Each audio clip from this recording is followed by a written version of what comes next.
The fire alarms screamed through Sector 7 of the Galactic Trade Station like wounded animals. Kalen pressed his back against the wall as a wave of superheated air rolled past him. The emergency lights painted everything in shades of blood and shadow. Around him, beings from a dozen different species ran for the evacuation points. Their faces showed the same universal expression of terror. All personnel, evacuate immediately, the automated voice repeated in 17 languages. Structural collapse imminent in Tower Delta. Repeat, evacuate immediately. Kalen looked up at Tower Delta. Flames poured from the upper windows like liquid gold. The tower housed the station's most valuable assets, things that could not be replaced. Artifacts from dead civilizations, biological samples from extinct worlds, and living specimens too rare to measure in currency. The crowd swept past him like a river around a stone. A Threxian merchant stumbled, and Kalen caught her arm. She looked at him with 4 eyes wide with panic. "Go," Kalen said. "Follow the blue lights." She nodded and disappeared into the mass of bodies. Kalen turned back toward Tower Delta. Every instinct he had screamed at him to run. The heat was already painful against his exposed skin. Smoke filled his lungs despite the breath filter he had activated. But something made him pause. A sound cut through the chaos. High-pitched, desperate, not mechanical, not an alarm. Living. Kalen's heart lurched. The dragon. The juvenile dragon that the Collectors Guild had brought in last week. Vash, they had named it. Just a baby really, no bigger than a horse. The guild claimed they had rescued it from poachers, but Kalen had his doubts.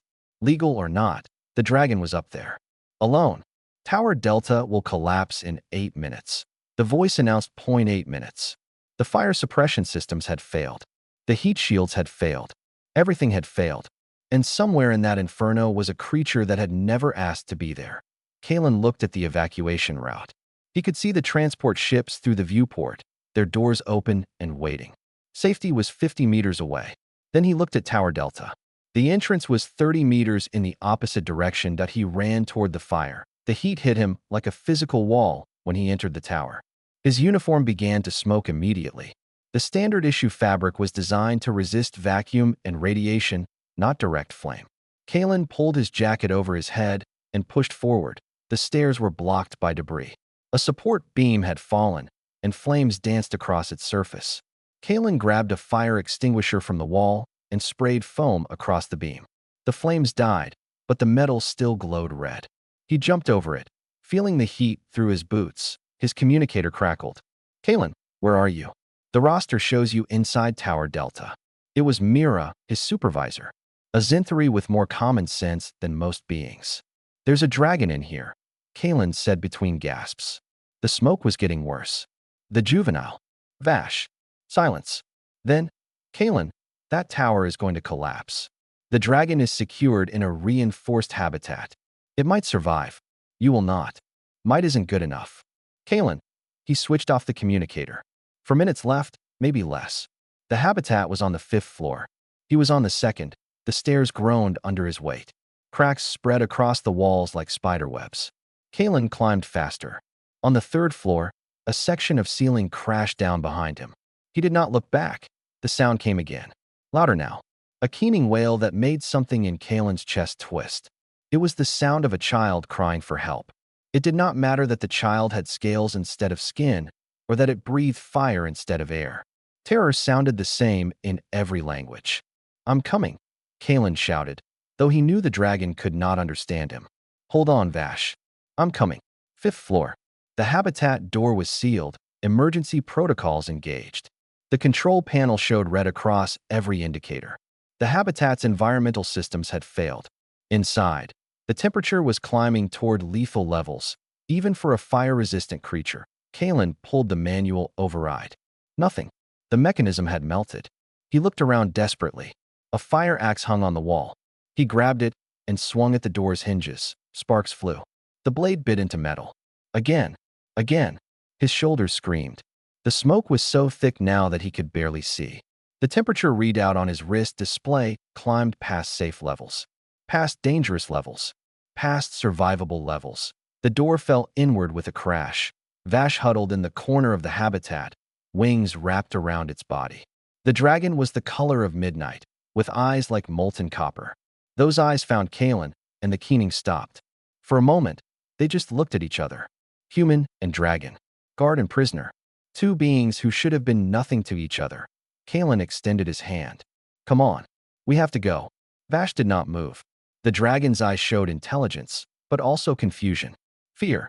This creature had been taken from its home, locked in a cage, and now the world was ending in fire.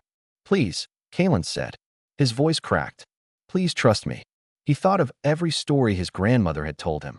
Tales of knights and dragons. Of bonds forged in impossible moments. Of choices that defined who you were. Kalen stepped into the habitat. The heat was unbearable. He reached out and touched Vash's scaled snout. The dragon flinched, then stilled. Those copper eyes searched his face. I won't leave you, Kalen whispered. Something changed in Vash's expression. The dragon uncurled slowly and moved toward him. Kalen wrapped his arms around Vash's neck. The scales were hot enough to burn, but he held on.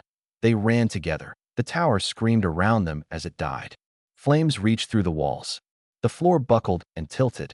Kalen and Vash slid toward a gap in the wall, and for a heart-stopping moment, Kalen thought they would fall. But Vash's claws caught the edge, and they kept moving down the stairs. Through the lobby. The entrance was just ahead. Kalen could see the evacuation ships through the smoke. They were leaving. The last one was closing its doors. Wait, Kalen shouted, but his voice was lost in the roar of collapsing metal. Then Vash did something remarkable. The dragon inhaled deeply and released a jet of flame into the air, a beacon that cut through the smoke like a signal flare. The ship's doors stopped closing. They ran into open air just as Tower Delta folded in on itself. The shock wave threw them forward. Kalen hit the deck, plating hard, his grip on Vash breaking. He rolled and came up coughing, his lungs burning. Vash lay beside him, sides heaving. The dragon's wing was singed, but otherwise the creature seemed unharmed. Those copper eyes found Kalen again, and this time, there was something new in them. Recognition. Gratitude. Bond. Mira appeared, her expression cycling through relief, anger, and something that might have been respect. You're insane, she said. Kalen looked at Vash. The dragon moved closer and rested its head against his shoulder. Despite everything, Kalen smiled. Maybe, he said, but nobody gets left behind. Not on my watch. Around them, the other evacuees stared.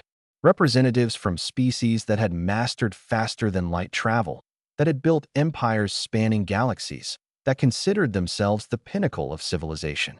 They stared at the human security guard who had run into fire for a creature that was not his species, not his responsibility, not even technically a person under galactic law. They stared, and they wondered, what were these humans?